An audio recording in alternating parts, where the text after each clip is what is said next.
राम मंदिर उत्तर प्रदेश में है। उत्तर प्रदेश में बच्चा पैदा होता है, मां के पेट से हाथ में कट्टा लेके पैदा होता है। क्या बात कर रहे हैं साहब? आप यूपी में आ जाएंगे और यूपी वालों को धमकी देंगे आप? हमारा काम है धमकी देना दुनिया को। हम धमकियां देते हैं, धमकियां लेते नहीं है साहब। यूपी है, पूछिए जो यहां से महाजर गए उनसे पूछिए उत्तर प्रदेश किस बला का नाम है। तो साहब ये सब मत बोलिए हमें कि चाय पिलाई थी, कॉफी पिलाई थी। हमने तो कभी आपको ये एहसान नहीं जताया कि हमने 93,000 लोगों को हमने खाना खिलाया था 3 साल। नमस्कार, स्वागत है आप सबका हमारे इस चैनल की एक और धमाकेदार डिबेट रिएक्शन वीडियो में। आज की डिबेट बहुत ही जबरदस्त होने वाली है क्योंकि आज की डिबेट में मेजर गौरव आर्या सर हैं और दूसरी तरफ है पाकिस्तानी जाहिल। और उनका तो काम ही है, आप जानते हो, जो भी पाकिस्तानी जाहिल है वो आते हैं अपनी जहालत दिखाते हैं। और मेजर गौरव आर्या सर अपने वो जाहिलों का इलाज बहुत अच्छे से करना जानते हैं। तो जब जाहिलों का डॉक्टर और जाहिल आमने सामने होते हैं तो फिर तो एक विस्फोट हो गई। तो मेजर गौरव आर्या सर ने उनकी औकात उनको दिखाई कि तुम्हारी औकात क्या है। और उन्होंने यूपी का भी जिक्र किया क्योंकि वो राम मंदिर का जिक्र कर रहे थे वो जाहिल लोग। तो उन्होंने बताया यूपी है, वहाँ पे बच्चा कट्टा लेके पैदा होता है। इसके साथ में ही उन्होंने 93,000 फौजियों का भी जिक्र किया कि कैसे हमने उनको लात मार के अपने पास लेके आए। डिबेट बहुत ही शानदार, बहुत ही जबरदस्त है। आप लोगों से अनुरोध है, चैनल पर नए आए हो या चैनल पर पहली बार आए हो, चैनल को सब्सक्राइब जरूर करें।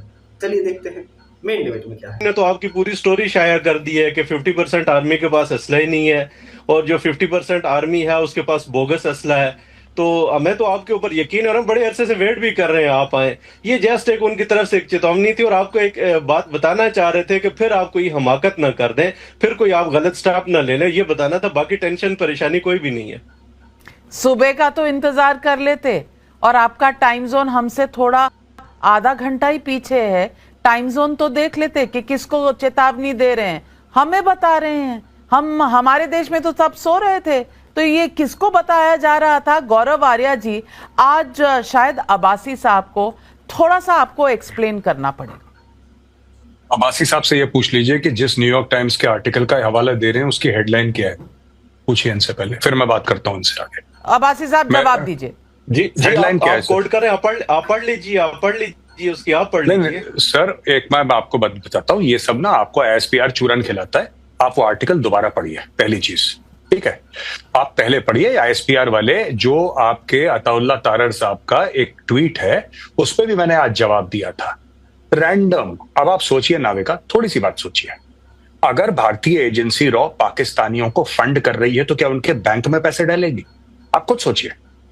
अगर मैं किसी को घूस दे रहा हूं, मैं किसी को ब्राइब कर रहा हूं, तो क्या मैं टीडीएस काट के उससे पहले इनवॉइस लूंगा, टीडीएस काट के उसके बैंक में जमा करूंगा पैसे? अब ये कहते हैं कि ऐसा हुआ है।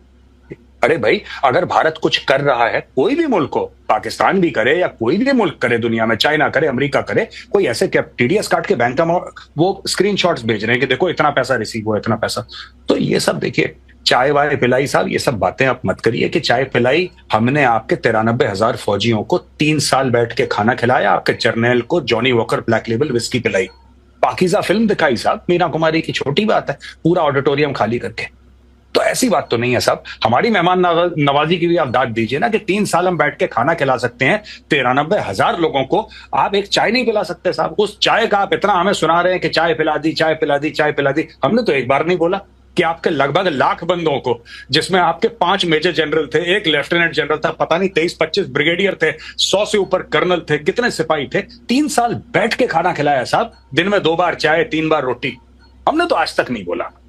खैर, बड़े और छोटे मुल्कों में यही फर्क होता है। अब मैं जो नाविका ने सवाल पूछा, मैं उसका जवाब देना चाहता हूं। देखिए साहब, ऐसी बात है, यह कहना कि रात के 2 बजे उन्होंने स्टेटमेंट दिया, पहली बात, यह बड़ी अजीब सी बात है कि रात के 2 बजे उन्होंने स्टेटमेंट दिया। बात यह है कि ये जो लोग धमकी दे रहे हैं कि हिंदुओं को मार देंगे और ये हो जाएगा, वो हो जाएगा, लकड़ी नहीं मिलेगी, ये सब कौन है?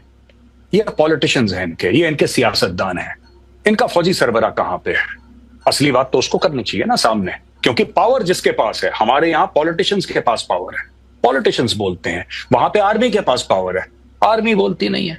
और ये जो साहब कह रहे हैं, वो जो मैडम कह रही थी इनके पार्लियामेंट में बैठ के कि हम लोग वहां पे राम मंदिर को तोड़ के वहां पे ईंट लगाएंगे बाबरी मस्जिद की, आपको पता है कहां पे राम मंदिर? आपको पता है? राम मंदिर उत्तर प्रदेश में है। उत्तर प्रदेश में बच्चा पैदा होता है, मां के पेट से हाथ में कट्टा लेके पैदा होता है। क्या बात कर रहे हैं साहब? आप यूपी में आ जाएंगे और यूपी वालों को धमकी देंगे आप। हमारा काम है धमकी देना दुनिया को, हम धमकियां देते हैं, धमकियां लेते नहीं है साहब। यूपी है, पूछिए जो यहां से महाजर गए उनसे पूछिए उत्तर प्रदेश किस बला का नाम है। तो साहब ये सब मत बोलिए हमें कि चाय पिलाई थी, कॉफी पिलाई थी। हमने तो कभी आपको ये एहसान नहीं जताया कि हमने 93,000 लोगों को हमने खाना खिलाया था। 3 साल खाना खिलाया था, 3 साल। हमने एक बार भी जिक्र नहीं करा। खानदानी लोग हैं सब, एक बड़प्पन है, एक शान है। छोटी छोटी बातों के बारे में हम बात नहीं करते। आगे दूसरा सवाल पूछिए जनाब मुझसे, मैं तैयार हूं। सवाल ये है, और गौरव आर्या सवाल ये पूछना चाह रही हूं कि क्या उल्टी गिनती शुरू हो गई है? क्योंकि पाकिस्तान जिस तरह से थरथरा रहा है, मुझे लगता है सीज फायर वायलेशंस हो रही हैं, बयान जिस तरह से आ रहे हैं, रातों को नींद नहीं आ रही, ये उल्टी गिनती शुरू हो गई ना? कयामत की रात आज है कि नहीं? नहीं, बिल्कुल इनको उल्टी गिनती शुरू हो गई। और ये जो रिपोर्ट क्लेम कर रहे हैं, उन्होंने ये नहीं बोला था। ये जो न्यूयॉर्क टाइम्स की साहब हमारे हैं जो कोट कर रहे हैं पाकिस्तान से जो जेंटलमैन आए हैं, मैं उनसे कह रहा हूं कि वो रिपोर्ट कुछ और कहती है। हाँ, हम लोग जिस तरीके से अपने हथियारों का जखीरा बड़ा कर रहे हैं, हर महीने आप देखेंगे हजारों करोड़ की डील हो रही है, हजारों करोड़ों की डील। अभी हमने कितने 60-65 हजार करोड़ के राफेल खरीदे 26 नेवी के लिए, और ये हर महीने होता है कुछ ना कुछ। पहली चीज ये है। दूसरी बात मैं आपको बता रहा हूं कि पाकिस्तान किस चीज से डरा है।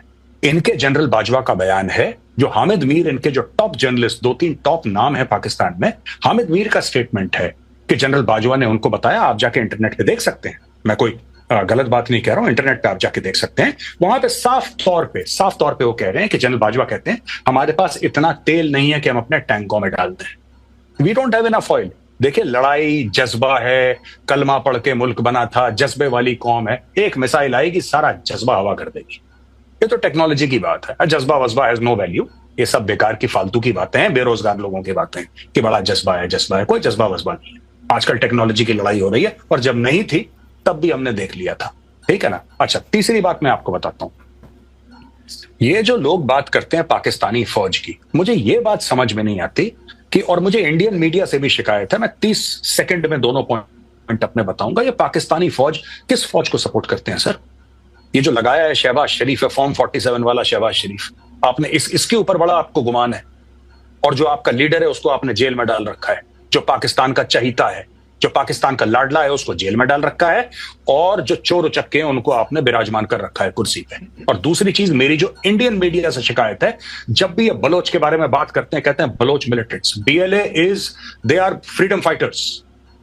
वो स्वतंत्रता सेनानी है, वो कोई मिलिटेंट नहीं है, वो कोई टेररिस्ट नहीं है, वो फ्रीडम फाइटर है। वो अपने देश के लिए लड़ रहे हैं, अपने मुल्क के लिए लड़ रहे हैं। और मैं हर एक BLA के फाइटर को सैल्यूट करता हूं। वो अपने मुल्क के लिए जान दे रहा है, वो अपनी आजादी के लिए लड़ रहा है। ऐसा थोड़ा ना हो सकता है कि आप जो आपके खिलाफ हथियार उठाए आप उसको बोलें टेररिस्ट है। नहीं, वो अपने मुल्क के लिए लड़ रहा है। बिल्कुल। और इन्होंने यही तो कहा था, पहलगाम वाले जो आतंकी थे उनके बारे में इनके प्राइम मिनिस्टर कह रहे थे, हो सकता है वो फ्रीडम फाइटर है। आप 10,000 साल पुराना मेहरानगढ़ सिविलाइजेशन है। बलोच कौम 10,000 साल पुरानी है। बिल्कुल। ये पाकिस्तान कल पैदा हुआ है। बिल्कुल, और ये पाकिस्तान कल पैदा हुआ है। और फकार यूसुफजाई, आपसे मैं सवाल पूछना चाहती हूं कि आपके ये जो दोनों शेर हैं, ये हैं कहां जाकर छुप गए हैं?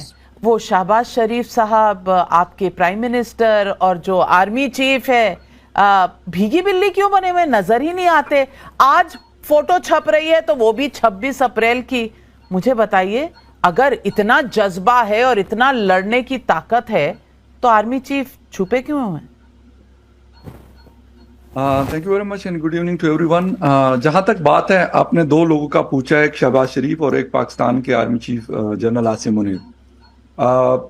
शहबाज शरीफ तो मौजूद है, इस्लामाबाद नहीं है, कहीं नहीं गए अभी भी, बल्कि उनके डिप्टी प्राइम मिनिस्टर जो है रावलपिंडी में बैठकर प्रेस कॉन्फ्रेंस कर रहे हैं DG ISPR चौधरी अहमद शरीफ के साथ। इस वक्त वो टेलीविजन स्क्रीन पे, शायद आप लोगों के यहाँ भी अगर TV चैनल चल रहे हैं पाकिस्तान के, तो वो चल रहा है। जहां तक बात है सेपासालार, वो कहते हैं, हमारे प्राइम मिनिस्टर साहब उनको सेपासालार कहते हैं, तो इसलिए हमारी जुबान पे भी, मतलब उनके नाम की वजह हम सेपासालार ही कहते हैं। पता नहीं उनको अच्छा लगता है या बुरा लगता है, लेकिन वो अभी उनकी कल की एक वीडियो शायद। आपको गौरव आर्या सर कैसी लगी उनकी कहानी, उनकी वीडियो और उनका धोना पाकिस्तानी को? मजा तो बहुत आया होगा। ऐसी ही अगर और डिबेट चाहिए हो तो आप हमें कमेंट कर सकते हैं। हम इसके और भी अन्य पार्ट लेंगे, काफ़ी लंबी डिबेट है। चैनल को सब्सक्राइब नहीं किया तो चैनल को सब्सक्राइब जरूर करें। और भी डिबेट देखना चाहते हैं तो हमारे चैनल पर पड़े हुए आप चैनल पर जा सकते हैं। हम आपसे मिलते हैं किसी नेक्स्ट वीडियो में किसी नए डिबेट के साथ और ऐसे ही धमाकेदार टॉपिक के साथ। तब तक के लिए अपना ख्याल रखिए।